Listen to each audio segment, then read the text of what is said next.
Story. अधूरी मनोकामना का रहस्य। उत्तराखंड के पहाड़ों के बीच बसा एक छोटा सा गांव था, शिवपुर।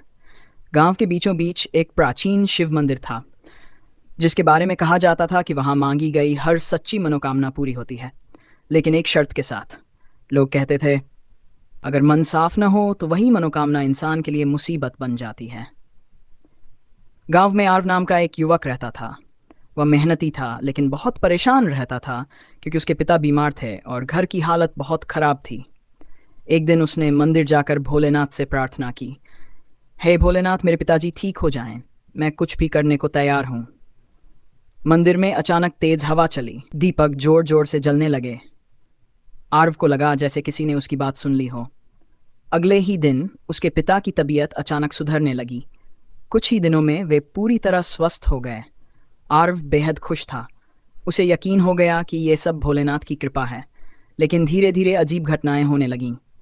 हर रात ठीक 3 बजे आर्व को ऐसा लगता जैसे कोई उसे बुला रहा हो। एक आवाज़ जो मंदिर की दिशा से आती थी। पहले तो उसने इसे नज़रअंदाज किया। एक रात वह खुद को रोक नहीं पाया और उस आवाज़ के पीछे पीछे मंदिर तक पहुंच गया। मंदिर का दरवाज़ा अपने आप खुल गया। अंदर घुप अंधेरा था, लेकिन शिवलिंग पर एक हल्की सी नीली रोशनी चमक रही थी।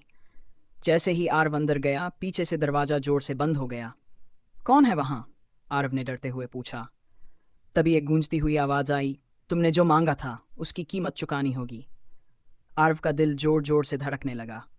कौन हो तुम? अचानक उसके सामने एक बूढ़ा साधु प्रकट हुआ। उसकी आंखों में अजीब चमक थी। साधु बोला, हर मनोकामना की एक कीमत होती है।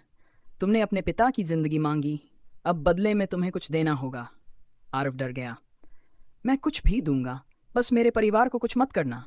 साधु मुस्कुराया, तुम्हें अपने डर को छोड़ना होगा और सच्चे मन से सेवा करनी होगी, तभी यह वरदान बना रहेगा, वरना यह अभिशाप बन जाएगा। अचानक सब कुछ शांत हो गया। अगली सुबह आर्व अपने घर में था। उसे लगा जैसे यह सब सपना था, लेकिन उसके हाथ में एक रुद्राक्ष था जो उसने पहले कभी नहीं देखा था। अब उसकी जिंदगी बदल चुकी थी।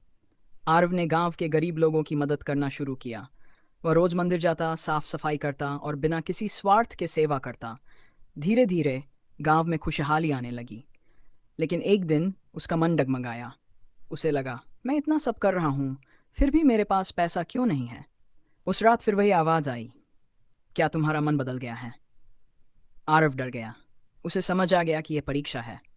वह तुरंत मंदिर गया और रोते हुए बोला, भोलेनाथ, मुझसे गलती हो गई, मैं लालच में आ गया था, मुझे माफ़ कर दीजिए। अचानक मंदिर में तेज प्रकाश हुआ। इस बार साधु नहीं, बल्कि स्वयं भोलेनाथ का दिव्य रूप प्रकट हुआ। उनकी आंखों में करुणा थी। जिसने अपनी गलती मान ली वह सबसे बड़ा भक्त है। तुमने परीक्षा पास कर ली है, आरव।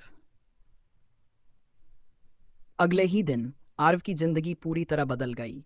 उसके घर में सुख, शांति और समृद्धि आ गई।